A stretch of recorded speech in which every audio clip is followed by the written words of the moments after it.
Good evening, everybody. Thank you for joining me tonight. We're continuing, getting ready to wrap up soccer season, trying to, touch base with all the coaches who had very successful seasons and, successful postseasons. Tonight up, we got Freehold Township coach Dave Patterson. Dave, thank you for joining me tonight. Thank you, Nick. Great to be with you as always. Your team, wonderful season, disappointing last game, but, great season. First, you graduated a lot of kids last year, probably most out of all the schools in the Shore. And, your team came back, didn't miss a step basically as the Freehold soccer tradition, continues. What was your message to the team, before the season was starting? Yeah, it was an interesting year, obviously, last year. 17 seniors, as you'd mentioned, and they were a special group in and of their own right. I was really, upset for them that they weren't able to have a shore conference tournament or a true state tournament. Yeah, we were happy with the regional championship, as they called it, but the fact that they didn't have, a normal year was tough for them, and I really felt for them on that. And but coming into this year, what we knew was that the 6 players we did have coming back were very, very talented players. And it was really just a matter of whether we were going to be able to fill in the holes around those players. And, as I would talk to people, talk to you a little bit over the summer and stuff like that, I would say, looking pretty good. It's just, I don't know if we're going to be able to, pull out a grade 11 or be too deep. And then there are instances where it's like, well, maybe we'll just outscore everybody and kind of hope that, it goes that way. But, as it turned out, we did end up having quite a few girls that were ready to step forward and either take bigger roles in the program or just that were new to the program altogether. And they proved to be ready right away in a lot of those situations. And it really, it worked out well. I mean, the message was, we're building, we know we're going to be good. But at the same time, we're not taking anything for granted. We're not taking this season for granted and just saying, well, next year we'll be really ready. Yeah. We want to get as much out of everything that we can. And we just kind of rode that ride all the way through the season. Yeah, it was impressive. And, usually when you see a big influx graduate, even if you get successful during the season, it usually takes a couple of weeks to get, to gel. But like you said, your team just kicked off and, you played some pretty tough games early season. Jackson Memorial, I know they weren't as good as they were at the end of the season, but they always a tough team. You played RBC that, the very next week, which was your only tie during the regular season. Talk like you graduate a lot, but Cassidy, Ainsley, Kayla, Kelsey, who I had the pleasure of interviewing, right before the season. Kelsey being the big senior on the team this year, what were you expecting out of her? Yeah, it was really interesting with Kelsey because this was going to be her 4th year starting, mostly at center back, although she did play a little bit in the midfield during her sophomore year. And it was really interesting because when she was a freshman, she was the only freshman on varsity. Mm-hmm. When she was a sophomore, she was still the only sophomore on varsity. So she really developed a really, really good relationship with the older girls. And, you always wonder, well, what's it going to be like when those girls are gone? But to Kelsey's credit, she's such a great kid and great leader that she just, rolled right with it. And she developed great relationships with girls that were, her age, but a lot of the younger girls really, really took to her. And I think that really helped the team gel quickly. The fact that Kelsey was really leading the whole kind of conversation the whole way through. And I know, a lot of the girls really, really benefited from having Kelsey with the team this year. Yeah, I think I told you, during your state game versus Manalapan, I guess some of the players were starting to chirp at the ref at certain calls, and she told them to shut up, just play the game, which is what your captain's supposed to do. If you have an issue on the field, the captain's the one supposed to address it. And that really, that kind of stuff stands out, to me, which is what you want to see from your captain. I want to talk about your goalkeeper. incoming freshman starting, you threw her right in there. You graduated two seniors, two very good goalies. What were your expectations, and did she, exceed them? Yeah, so this year was very different than many years in a lot of different ways. We had kind of in the last 7-8 years, we'd have a couple goalies in the program, and maybe we'd be happy to get one at the freshman level, sometimes two at the freshman level come in. But this year, in addition to a couple that we already had in the program, we had three very, very good incoming freshman goalies. And over the summer, we would get together and do some intra-squad scrimmages, go through some workouts and things like that, all optional stuff. And then it became pretty clear pretty quick that these freshmen were really talented. And, it became to be, a good problem for a coach to have. And, they were all three of them were in the mix with Sophia Monteforte as well, who was a junior for us. And going through the scrimmages at the beginning of the season, when we were still kind of figuring things out defensively, especially, they saw a lot of fire early on. And it really was a tough decision, honestly, to make. All the coaches, kind of sat together and talked it over. And then when we ultimately went with Ashley Moore, she really ran with it. She was not someone who was going to be, shy to speak up and let everybody know what had to happen in the back line. And like you said, I mean, was she overly tested early on? No, definitely not. And that's something that probably aided her growth as well. Mm-hmm. But she wasn't, and she never has been a shy player, someone who's timid or will back down from the big moment. That's not her.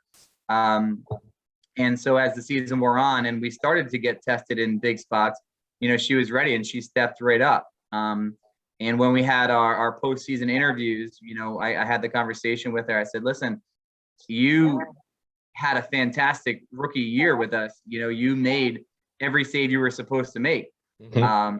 And, then I said, and next year, the goal is to start making some saves that you have no business saving.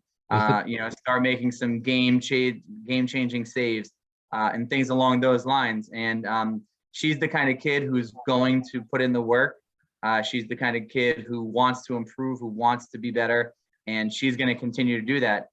She's playing with the basketball team right now, so that's obviously going to help her with her hands, her Mm-hmm. footwork, like that.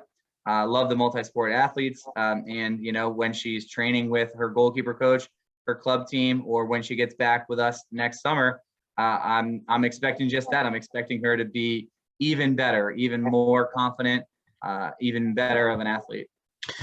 You brought, her communicating to the back line, which, that's great for a freshman, not being afraid to, be able to tell, kids older than her, where they need to be, what they need to do. Something I always thought, Ava was very good at communicating, for you last year. And I think that is such a big part as a goalie. They got to be able to communicate, all over the field, which, coming as a freshman, being able to do that, it was a great job. Next play, obviously we talked to Cassidy, she had a great season, 23 goals, I think like 15 assists, so even if she wasn't scoring, she was always involved. And, her and Ainsley, and Kayla, I think they all complement. I don't know if I think I posted on Twitter, I think it might be the best three midfielders, definitely in the state, to the way they work together. And, you can move them around too.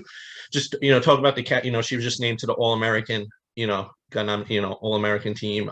Talk about, what she meant to the team, and just being a sophomore as well. Yeah, it was a great season, obviously, for her. She led the conference in goals, tied for the lead in assists with Kayla, actually, in the short conference. She had just a fantastic year, but it wasn't a surprise because, we saw her do the same thing last year in a shortened season. It became pretty apparent pretty quick that she was going to be, a huge impact on our team, on whatever game we were playing. She was going to be ready for it. Last year we moved her around, actually more than we moved around this year. Mm-hmm. Basically last year she would play some forward, play some midfielder, and also play some outside back as well, which is actually where she plays with PDA. She's actually going to be a defender when she gets to college. And, she's fantastic at that, obviously.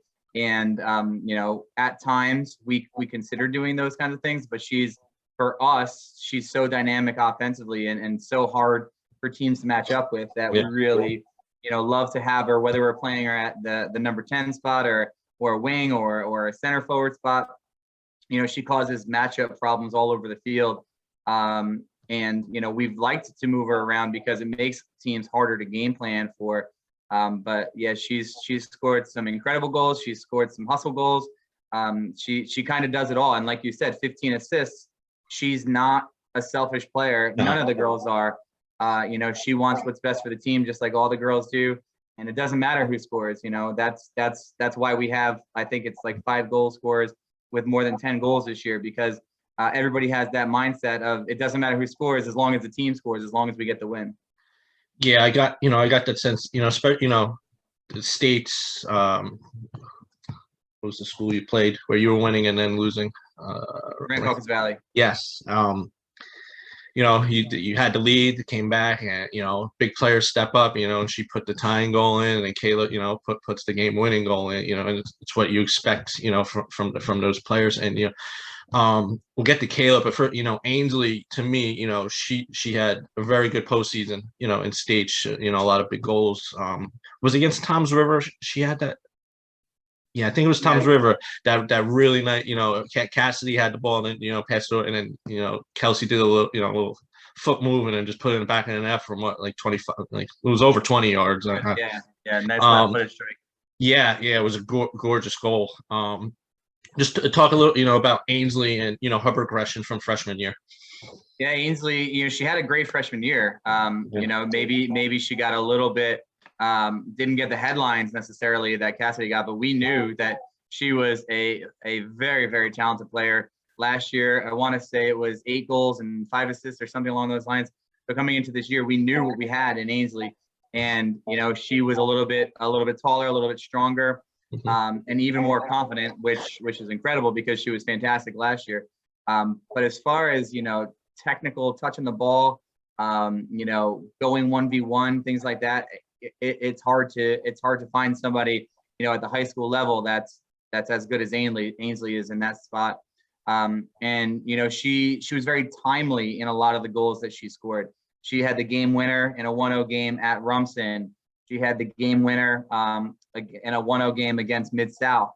And like you said, she had that one against Toms River North in the Group 4 semifinal. I believe that was a game winner as well, if I remember right. Yeah. And she's very timely and classy with the goals. She's so technical. She puts in the work, just like all the girls do. She does a lot of training. Even in season, she works with RC Performance Training a lot, as does Kayla and a few of the other girls.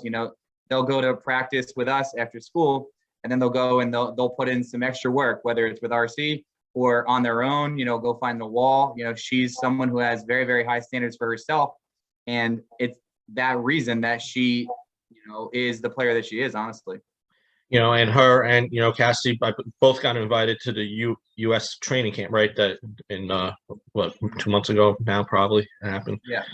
Which says great things about, the Freehold program and, the Freehold development and, the short conference too, because, RBC also had a player sent. So, that's how much talent's in this area. I want to, touch on Kayla. When I saw her play freshman year, the way she handled the ball remind me of, St. Rose Grove, Julianne Laskowskis, the way she just handles the ball and distributes. She does a great job controlling the midfield.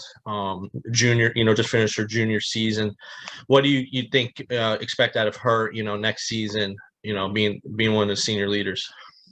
Yeah, she was already a junior captain with us this year. We had Kelsey, the senior captain, and Kayla and Gabby Kalush were also junior captains for us this year. And, we know the player that she is.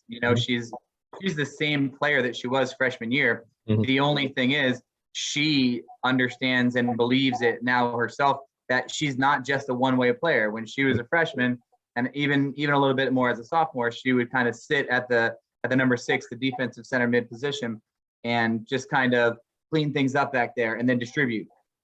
This Mhm. year, she just had a whole newfound confidence in herself offensively, moving up into the 8 into the 10. And, she has such a great ability to create space offensively. So she'll, be Yeah. going downfield, and then all of a sudden she takes a one shoulder fake one way, and then she's creating that space. And she hits so well with both feet. I think she actually hits better with her left foot than her right foot. And she's a right-footed player, but she's just so lethal, really, from with both feet. And if a ball comes into the box, she's gonna take that first touch right down, and she's either gonna get a rip right away, or she's going to take a touch past the defender and get a rip. Or like we said, leading the short conference in assists with 15, she's gonna set up her teammates as well. Yeah. You brought up Gabby. She played, defense. She doesn't get accolades. Defenders usually don't get accolades, but to me, she was such a big part, especially in the Toms River North game in the States. I thought, their defensive strategy, they were man marking Cassidy, they were man marking Ainsley. And Gabby, to me, in the first, she was the one, because they weren't man markers, she was able to just create some things, I thought. She doesn't get the recognition. She's on one of my all short teams, obviously. Just talk, what she, you said she junior captain. Did she play freshman year? She played a lot. She was a starting center back her freshman year. Yes. So just talk about Gabby and how she's progressed over the 3 years. Yeah, again, just like Kayla, Gabby took a huge step forward this year from a confidence point of view. She might be one of the most athletic players I've ever coached. As far as her change of pace and her change of direction, the way she sets defenders up, she'll get a defender going one way, and then all of a sudden she's going the other way. And within 2-3 touches, she's 15, 20 yards down the field, and it's hard for anybody to catch up with her. Like you said, she doesn't get the accolades that, in my opinion, she deserves, because she's a little bit more reserved defensively. She generally was playing 10 minutes of center back each half, sometimes a little bit more than that. And then even when she would move up into the midfield, she was, sitting at the 6, and that, is hard to necessarily get too involved offensively. But when she did, it was pretty incredible. And I mean, talk about the competitive fire that she has is just, otherworldly. We could be playing a silly, 3v1 rondo at practice, and she's going as hard as she can go, and she's putting it on the other girls and ragging on them if she gets a meg and stuff like that. And she gets super annoyed when she loses, but that's a great thing to have. It's every team needs a player like that who has that fire, and we love that we have her. Honestly, we're very fortunate, obviously, to have her. I could see her and Kayla complimenting each other as captains, but next year, just they're two different. The way you say Gabby, like that, very intense. To me, I don't know Kayla personally, but she just seems a little more calmer. It just shows it on the field what she could do. Yeah, it was very interesting. Freshman year, they were the 2 freshmen on the team, and they were both kind of quiet at that point. But as the year wore on, you started to see Gabby show signs of her personality. And it was really fun to see. And Kayla's come out of her shell a little bit there too. But yeah, Kayla is definitely the more reserved, the more lead by example, whereas Gabby's going to be a little bit more vocal. But Kayla's definitely, grown into that role a little bit as well. I think teams need that too, their captains. I was talking to another coach, a good balance, with the captains. One might be a little more vocal and one shows it on the field. 2 more players I want to talk about. Them. I want to just go through this your season with the schedule and stuff. Another Gabby Parker came in, freshman, and had which had 15 goals. What did you see out of her before the season started, and did you think that she was going to have such a great being able to finish? Yeah, so over the summertime, we don't go to the tournaments at Capelli or the leagues and things like that. We always just get together one night a week, and we do our own intra-squad scrimmages. It's great because I get a ton of kids to play, and we always, not always, but we generally get a lot of the returning players to play, and they're great games. They're very competitive, and in those situations, it became pretty clear pretty early that Gabby was someone who knew how to score goals. And we knew this. She had the reputation of that. before we even got to meet her really. But so from that point of view, is like, well, we're pretty sure Gabby is going to be a varsity player and she's going to play.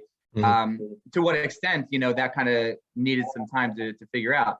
And at the beginning of the season, she started right away and she started to score goals right away. And, some of the goals were a little opportunistic, the ball's sitting right there and she, runs right through it. But one of the brightest things about this season was the way that she developed throughout the season. She developed from a goal scorer to a much more complete player. From the first game of the year to the last game of the year, she started to make plays that no way would September Gabby have made. She's working back into the midfield, tracking back defensively.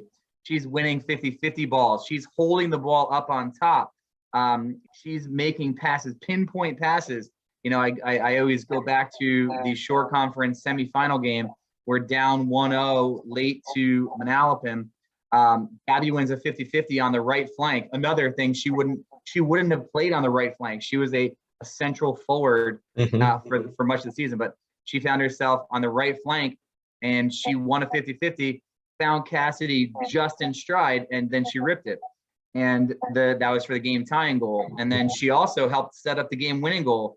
We were in a defensive throw-in scenario and she won a 50-50 again, played it to Cassidy, and Cassidy then played it across to Kayla for the game winner. So, that's just one game, but there was those instances, were hugely impactful for us, as the season progressed when we got into the tournament time.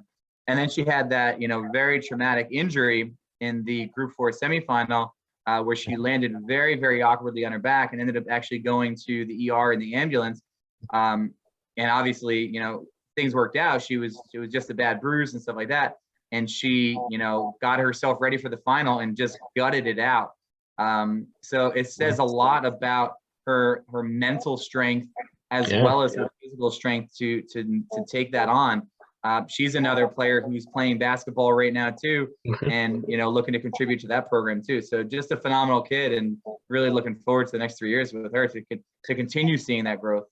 That's why I love the public schools so much, because each sport has to take the kids have to you got a lot of these schools have to pull from other schools just to other sports to get the rosters complete and stuff, even though that might not be their sport per se. And it's something that I always push. Play multiple sports. Don't just play soccer 12 months a year or play basketball 12 months a year. I'm gonna talk Haley a little bit. Sophomore. Did she play? I don't remember. Did she play a lot last year? Or did her? She unfortunately, with 17 seniors, she was on JV, right? On the roster. Yeah. And it was a thing where again, I saw her over the summer and I was like, that girl's really good. But I just wasn't able to get her on the roster as a freshman. And coming into this year, I knew she was going to be hugely impactful, and she was just that. And the thing that I'm not sure how many people recognize is how important her work rate is. She works back so much defensively. We play 3 forwards, but you'll see Haley back at our defensive 18, more than a handful of times in a game to go back and help defensively. And then she's going to fly up the flank, and she's so technical, going 1v1s, taking that end line, whatever she needs to do. And she's a very, very strong player. I want to talk about the schedule, and you schedule some tough out of division teams, Rumson, RBC, Watchung Hills, obviously Shore Regional. Do you think playing those tough teams help get the team ready for the postseason? Yeah, absolutely. If you want to be the best, you got to play the best. So when our athletic director goes into, that scheduling meeting, he says, who do you want to play? And I'll say, anybody. Whoever will play us, I'll play them. I don't care. We want to challenge ourselves. We want to get better. And we'll do the same thing, this next coming year. We're going to be not just challenging ourselves within the conference with some top challenges. We're going to go, play. We have some commitments to play other top teams in the state. Hopefully the schedules will work out, as far as dates go. And, we're even looking outside of the state to see if we can get some other games as well, just to kind of see how we match up. You know what I mean? We have a special group of players. We want to go see, how do we compare to those other teams? A couple games I want to talk about. The Manalapan Shore Conference game, you guys were trailing at halftime. Manalapan was playing very good the first half. What was your message at halftime, to the team? The message was, we've been here before. We know what has to get done. We made a couple of adjustments defensively on how we were going to be dealing with, they're very, very talented forwards. We adjusted tactically to that. But mostly we just kept doing what we intended to do. We emphasized playing the width. We have players all over the field that can create. So sometimes we get a little bit too narrow focused. We try to go down the middle of the field. Manalapan was trying to take that away. They knew who we were. They knew what we wanted to do. So we had to start finding the width more. And as soon as we started to find the width more, everything else started to open up. So that was basically the story there, just keep true to what you're doing, and we're going to break through. And when we break through, one of the things that, we talk a lot about is when we score, sometimes we can score again and again and again. And, one of our assistants, Coach Whitford, is, kind of infamous for saying, open the floodgates, all we need is one. If we can get one, then we can get two. And if we can get two, then we can get three. And we've done that, on multiple instances throughout the year. How big was that save? I think it was Vanessa Sarf had to break away, and Ashley, it was basically one-on-one, and Ashley came up big because that would have made it 2-0. I mean, that's a completely different. And I think we were already almost 20 minutes into the second half at that point. How big was that save Ashley made? Yeah, it was really big. If I remember right, I think we were kind of down on our offensive end, yes. And then all of a sudden, boom! It's a quick counterattack. Yeah, because your team was controlling. Yeah, but like you said, that could have made it 2-0 real quick. So it was definitely a game-changing or game-saving save to make there. But she was calm and cool and collected in that spot, because she had all of that experience throughout the season. Nothing phases her, and the backs have faith in her, and everybody has faith in her that she's going to go and make that big save. And she kept us alive in that spot, and then we were able to continue to pound the pressure down on the other end, and we finally broke through. Two more games I want to talk. The Jackson game in the States, completely different game than the first game. 0-0 at halftime, right? Did they lead 1-0, or did you guys take the lead? No, we scored. Okay, I wasn't at that game. What was your message at halftime? Because teams said, we beat this team pretty easily earlier in the season. Did your team come off like that, or did you just think Jackson just improved that much from when you saw them early in the season? No, we knew that they had improved, that they were in a completely different form at this point. They were playing very good soccer at this point. But what happened, throughout the season, especially when we saw teams for the second time or sometimes the third time, they changed tactically. They started to, be a little bit more defensive minded, get a few more people behind the ball. And that was something that took us some time to get used to. And basically when teams do that, it limits our chances, and what teams are hoping is that, they limit our chances. They get a quick counterattack or a set piece for a corner. And, boom, they're in the game. And that's something that we just kept true to what we're trying to do. Try to, find the width, because and we say it all the time, as soon as you find the width, all of a sudden those angles just become much more open. But if you try to jam it down their throats when they have, 8, 9 behind the ball, it's going to be hard to find that. And that's what we were doing early on. We were just kind of, looking for shots, and maybe we get past that first defender, but there's that second and third defender looking to close down that angle and just stick out that leg and block the shot. So the shots weren't even necessarily getting to the keeper. But again, it was just, believe in the system, believe in what we're trying to do, believe in the game plan, find the width, and then attack the width, and then go from there. Now, the only, blemish, Westfield last game of the year, for the state title, 8 seconds they scored. I wasn't at the game. Sundays are always rough for me with work. Yeah. Obviously, that's a heartbreaking loss. What was your message to the team, after the game? There's nothing really you can say at that point to make anybody feel better.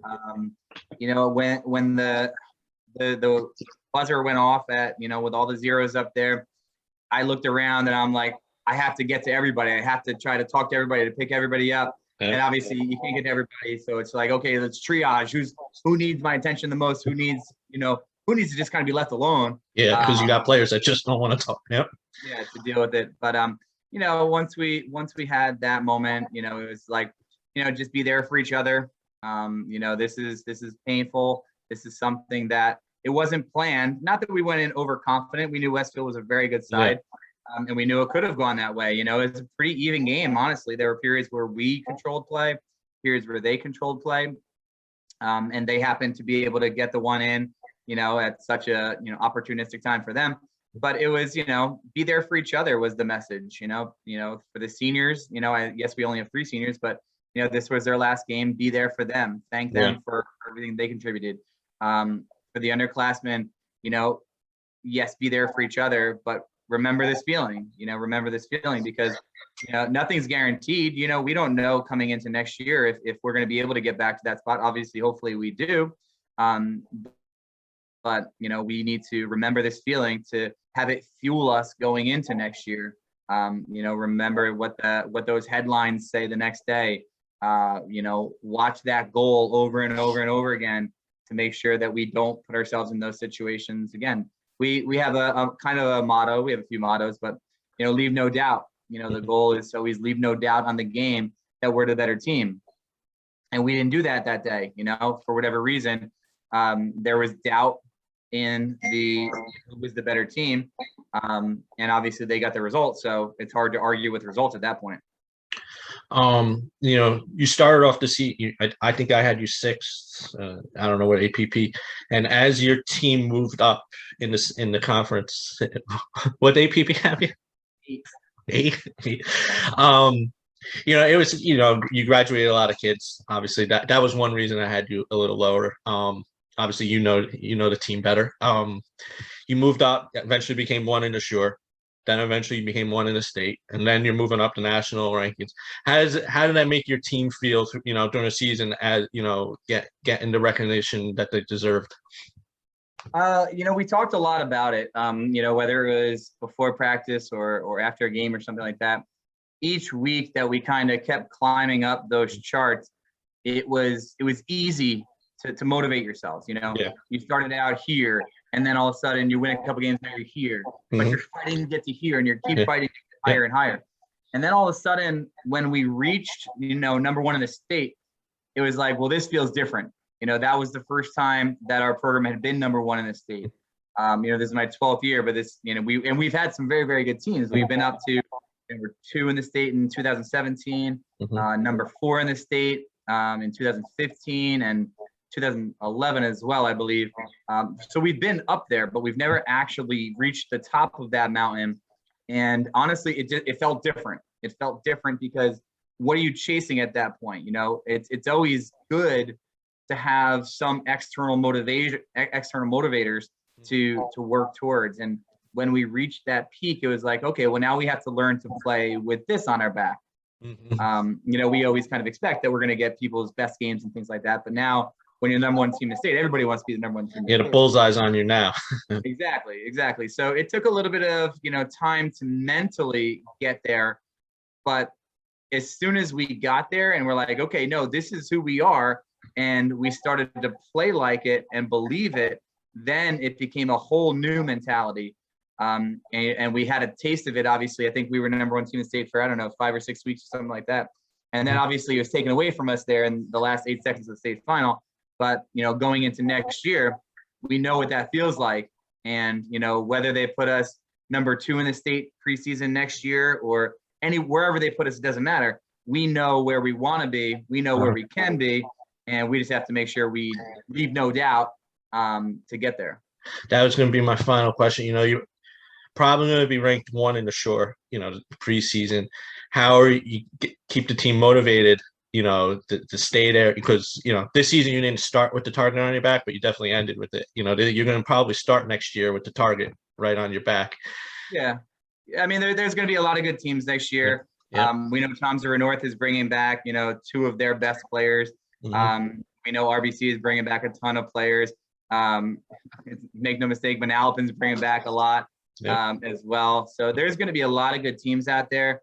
And the one thing about this team this year was that they always wanted to compete. They always wanted to challenge themselves.